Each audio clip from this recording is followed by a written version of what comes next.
Sekarang kita jawab soalan-soalan.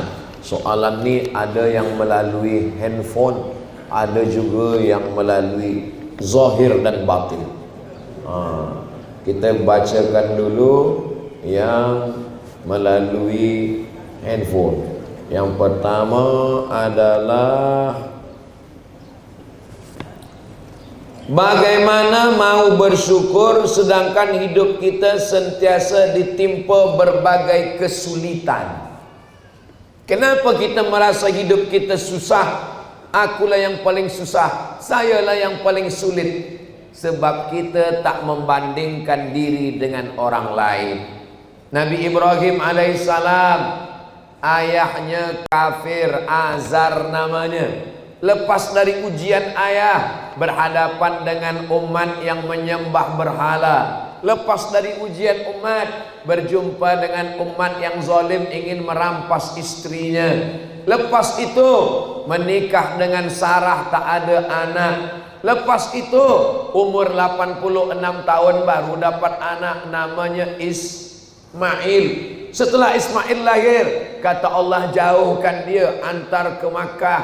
Sampai di Makkah setelah anak remaja, kata Allah sembelih dia. Ujian tak pernah berhenti.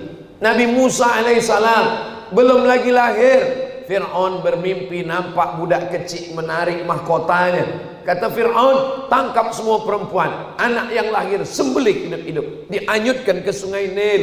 Sampai hanyut sungai Nil, termasuk ke dalam rumah Fir'aun. Itu betul dia masuk. Fir'aun tak percaya, inilah mungkin budak kecil yang akan mengambil mahkotaku. Kata Asiyah, dia ni budak baik bang Fir'aun. Kalau tak percaya, cubalah bagi dia arang menyala dengan kuih. Mana yang dia ambil? Setan sudah nak ambilkan tangan, malaikat mengalihkan, terambil bara api. Budak kecil masuk ke dalam mulut, lidah kena bara api. Lepas dia remaja, dewasa, duduk istana Fir'aun. Lepas itu dia tengok ada dua orang berkelahi. Fawakazahu Musa, dia lerai, dia pisahkan, dia pukul sikit, mati, terusir jauh sampai di bawah pokok kayu. Yang masa tu Nabi tengok ada pokok kayu di bawah, kata Jibril, itulah tempat Nabi Musa menanti saat dia keluar. Sampai akhirnya berjumpa dengan anak Shu'aib. Berjumpa dengan anak Shu'aib, akhirnya nikah dengan anak Shu'aib. Maharnya 8 tahun mengembala kambing.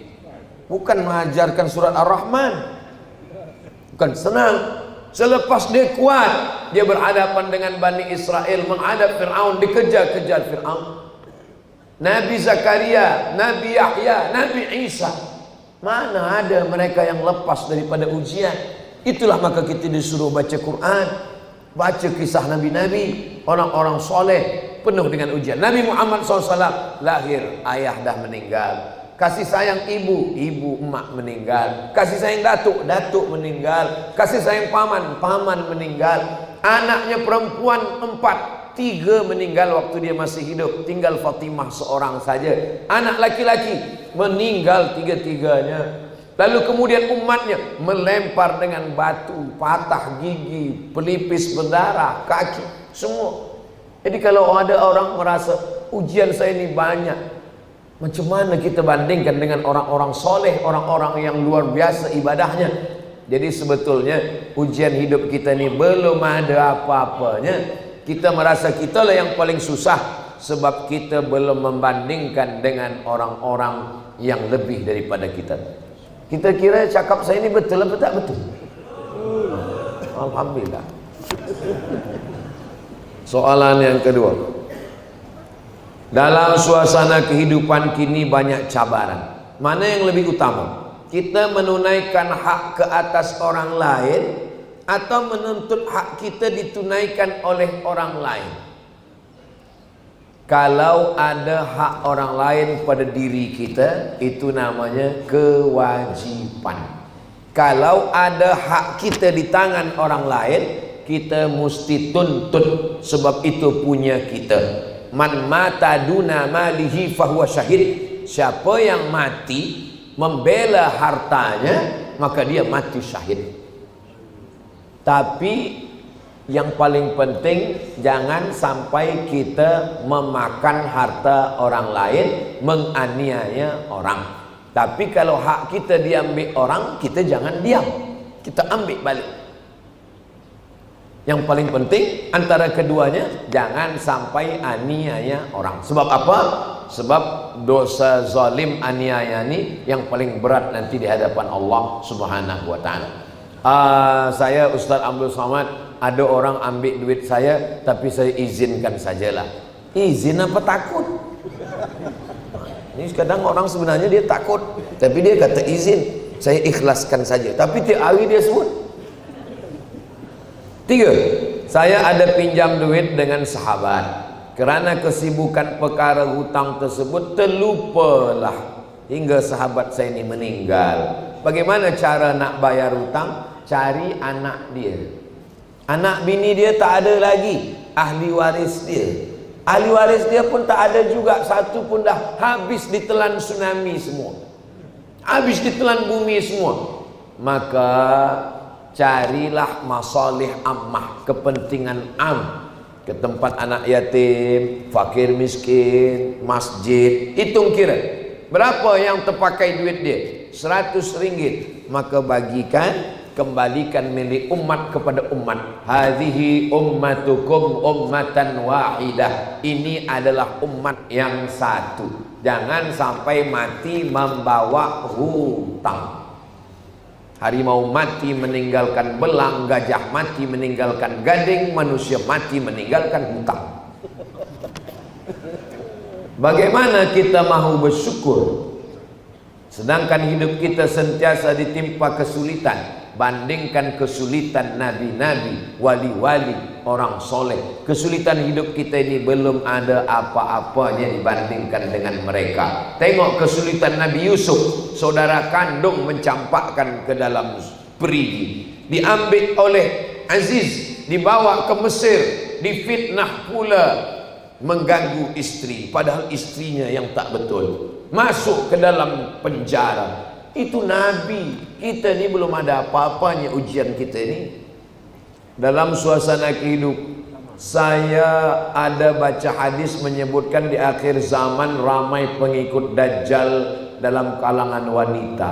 Kenapa wanita paling ramai menjadi pengikut Dajjal? Wanita ni selalu direndahkan. Yang merendahkannya ustaz.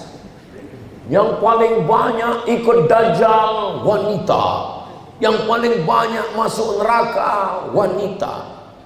Sekarang saya tanya, yang paling banyak di dunia ini lelaki apa wanita? Wanita. Yang paling banyak datang tazkirah pengajian lelaki atau wanita? Wanita. Jadi sebenarnya di akhir zaman, perbandingan lelaki dengan wanita, likulli qayyim, satu lelaki, khamsun, 50 wanita. Jadi makna hadis itu sebenarnya di akhir zaman paling banyak wanita. Yang paling banyak ikut Dajjal wanita, paling banyak masuk neraka wanita, tapi yang paling banyak di surga juga wanita. Sebab makhluk yang paling banyak adalah wanita. Tengok di sekolah-sekolah sekarang, paling banyak wanita. Anak orang banyak wanita. Anak saya saja 2 lelaki, tak ada wanita. Tapi anak kawan-kawan saya, saudara saya, banyak wanita. Jadi makna hadis itu adalah bahwa jumlah wanita di akhir zaman lebih banyak. Kenapa banyak wanita yang lebih mudah ikut pada Dajjal? Sebab dia lebih mengedepankan perasaan daripada fikiran. Kalaulah talak itu pada tangan wanita, mungkin satu hari lelaki kena tolak 10 kali. Itulah mengapa di tangan lelaki. Lelaki lebih banyak pada fikiran, perempuan lebih banyak pada perasaan. Kita ini kalau ikutkan perasaan, kalau dah suka tak nampak kesalahan orang, kalau dah benci tak nampak kebaikan orang. Maka kita tidak ikutkan hati, tak ikutkan perasaan, tak ikutkan pikiran. Yang kita ikutkan adalah dalil Quran, sunnah, dan pendapat para ulama yang soleh. Al-ulama warasatul anbiya.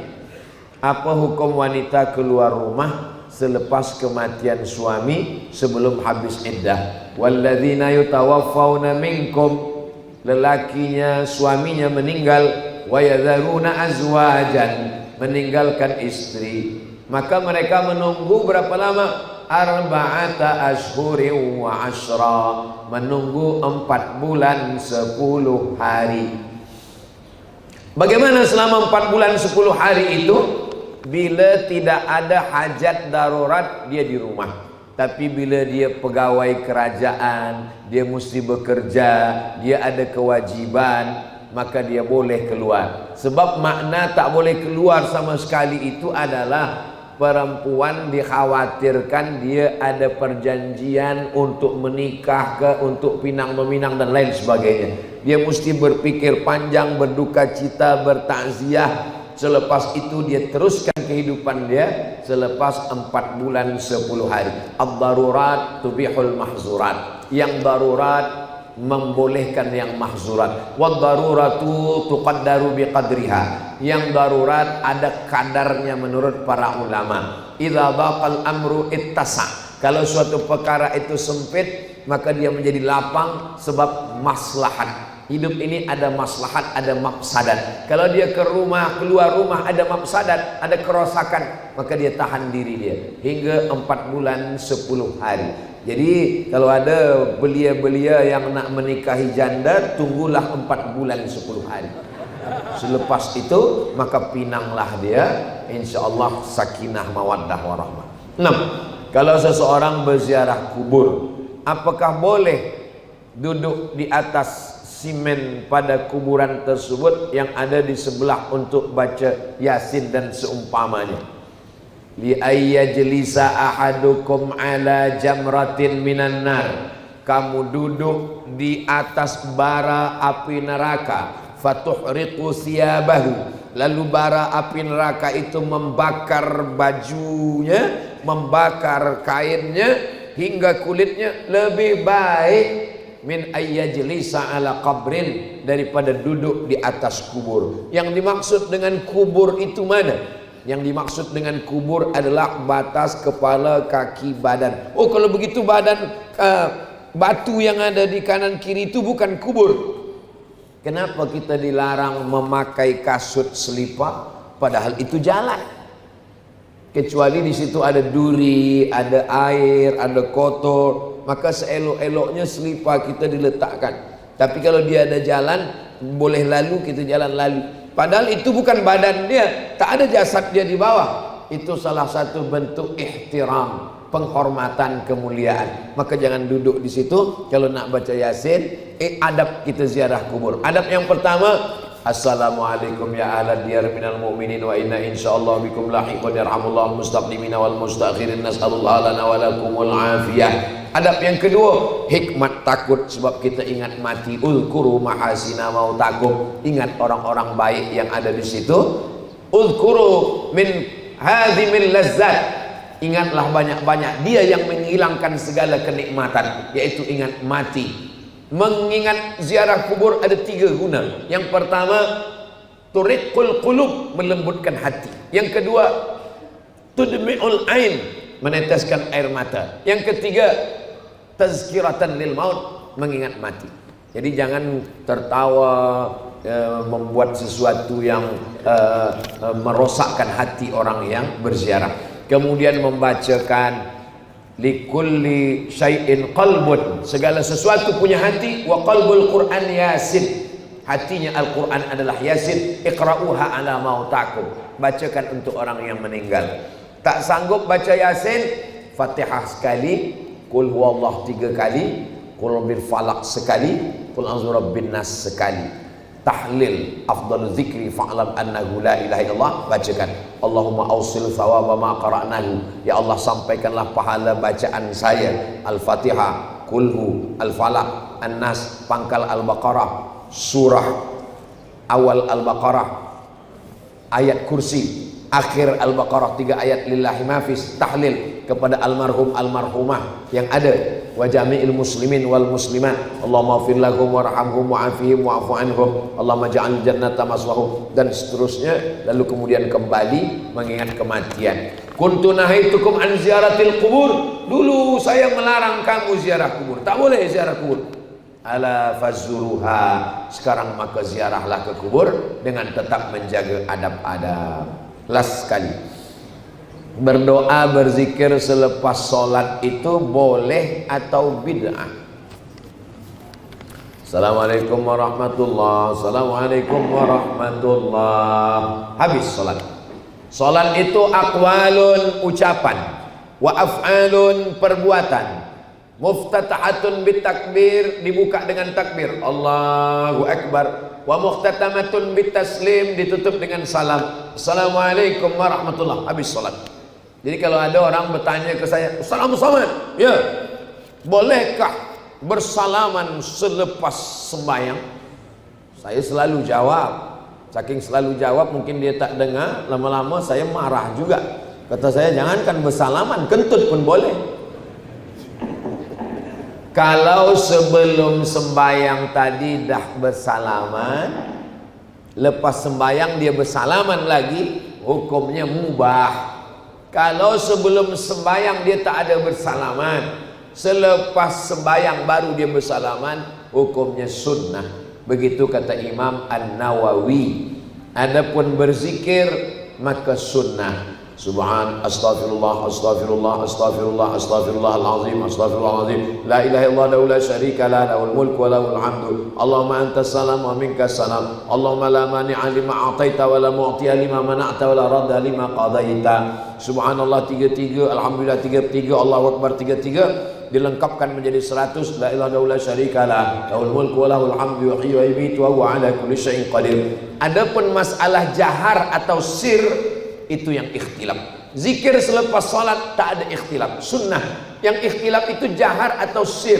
Mazhab Syafi'i dijaharkan sampai makmum faham. Bila makmum dah faham, disirkan. Ustaz Abdul Somad, kalau di masjid, saya kalau jadi imam zikir selepas sembahyang saya baca jahar. Ada orang bertanya, Ustaz, makmum dah tahu, kenapa Ustaz tetap jaharkan? Makmum itu ada yang mu'alaf baru masuk Islam. Makmum itu ada budak kecil yang tak tahu bacaan. Makmum itu ada orang Islam, memang dia dah lama Islam, tapi baru itulah dia sembahyang. Dia tak tahu bacaan, maka saya kuatkan. Sebab bila dia nanti balik, ini budak-budak kecil yang sembahyang di masjid, lepas itu mak dia tanya balik, apa yang dibaca Ustaz Somad tadi bila lepas sembahyang? Dia tak dengar. Maka saya jaharkan, sebab itu salah satu cara mengajar. Mazhab Hambali, zikir itu terus dijaharkan. Dalilnya hadis riwayat Abdullah bin Abbas. Kata Abdullah bin Abbas, kami tahu Nabi lepas salat dah selesai di masjid sebab kami mendengar suara takbir dari luar masjid. Abdullah bin Abbas di luar masjid, dia dengar suara takbir dalam masjid. Padahal masa itu belum ada lagi mic. Itu maknanya suara itu kuat. Allahu Akbar, Allahu Akbar, Allahu Akbar, Allahu Akbar. Begitulah suara Nabi dan sahabat waktu itu. Sebab belum ada mic lagi, didengar oleh sahabat di luar masjid. Kami tahu Nabi dah selesai salat sebab kami mendengar suara takbir dari luar masjid. Jadi masalah dalil zikir jahat. Adapun berdoa bersama imam, dalil yang pertama, ad-da'i wal mu'ammin fil ajri sawa. Yang berdoa dan yang mengaminkan pahalanya sama. Dalil yang kedua, Nabi pernah mengatakan amin, amin, amin, tapi yang berdoa tak ada. Sahabat bertanya, kenapa engkau katakan amin, amin, amin? Siapa yang berdoa? Kata Nabi, tadi Jibril datang. Kata Jibril 3, bu'dan liman adraka Ramadan falam yughfarlah. Celaka orang yang jumpa Ramadan tapi dosanya tak diampuni. Amin, kata Nabi. Bu'dan liman dzukirta wa lam yusalli alaika. Celakalah orang yang disebut namamu tapi dia tak berselawat kepadamu. Amin, kata Nabi. Bu'dan liman adraka walidahul kibara ahaduhuma aw kilahuma falam yudkhilahul jannah. Celakalah orang yang jumpa dengan ibu bapanya sampai tua tapi dia tak berbakti hingga dia tak masuk surga. Amin. Itulah dalil kalau ada orang berdoa kita mengaminkan. Amin, amin, amin. Dalil ketiga, qad ujibat da'watukuma, doa kamu berdua dikabulkan Allah. Yang berdoa Nabi Musa, yang mengaminkan Nabi Harun. Kalau ada orang mengatakan kalau tidak dibuat Nabi bid'ah, itu namanya hadis fi'li. Hadis itu ada 3. Yang pertama fi'li, perbuatan. Yang kedua qauli, ucapan. Yang ketiga takriri, pengakuan. Jadi kalau ada orang hanya mensyaratkan perbuatan, kalau tidak dibuat Nabi bid'ah, macam mana dengan qauli? Tentang puasa Nabi Daud, mana tunjukkan saya Nabi melakukan puasa Nabi Daud? Mana ada? Kalau disyaratkan mesti fi'li.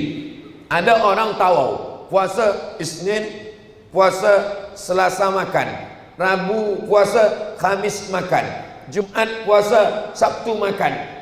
Itu hadisnya qauli, ucapan Nabi. Apa kata Nabi? Ahabbus shaum ilallah shaumi Daud. Puasa yang dicintai Allah, puasa Nabi Daud. Jadi sunnah itu 3. Yang pertama qauli, yang kedua fi'li, yang ketiga takriri. Kalau tidak dibuat Nabi bid'ah.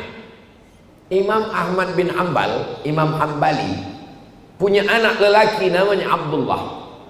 Wahai Abdullah, ya, ayah engkau Ahmad bin Hanbal, betul. Berapa rakaat dia sembahyang sehari semalam?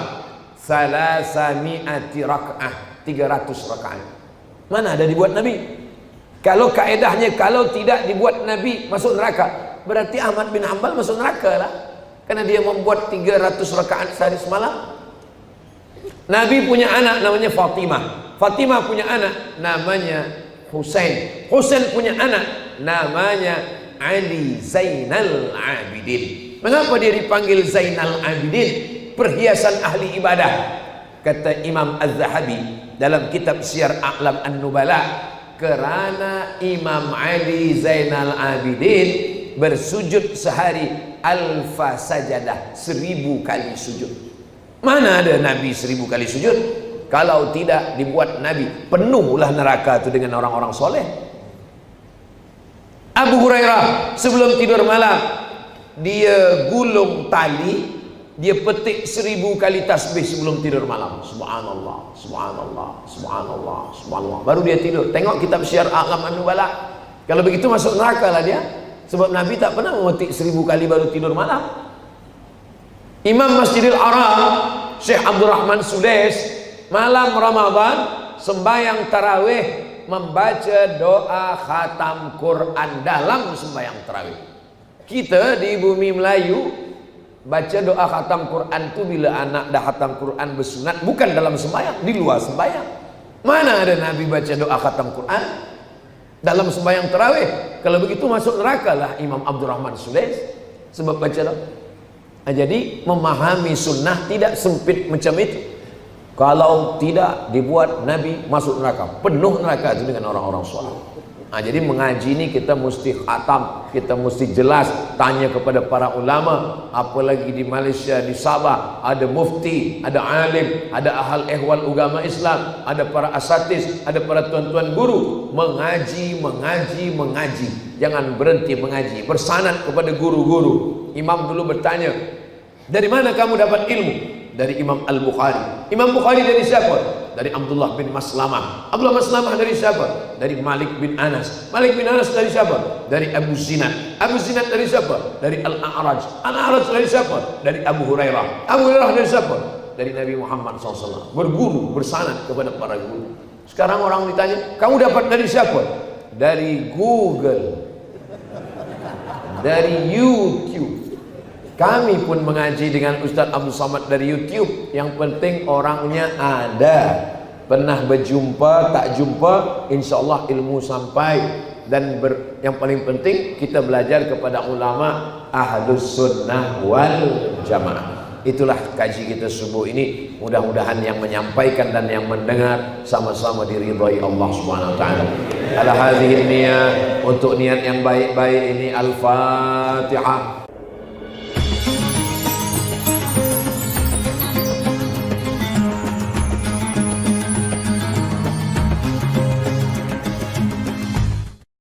Assalamualaikum warahmatullahi wabarakatuh.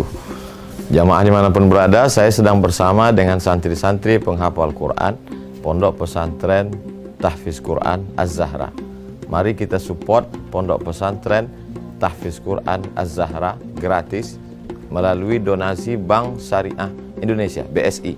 Nomornya catat baik-baik, 76 7-nya 5 kali, 77 777 656. Sekali lagi 76 77 656. Jangan lupa hubungi kontak person berikut ini 0822 4739 5624. Sekali lagi 0822 4739 5624. Berkah selalu, ma'akalta fa'afnaita. Rezeki, uang, gaji, pendapatan yang kau belikan makanan akan busuk. Wa malabista fa'ablaita, yang dibelikan kepakaian akan lapuk. Wa mata saddaqta fa'amdaita, yang kau sedekahkan itulah yang akan kekal abadi menjadi amal bekal untuk hari esok. Berkah selalu.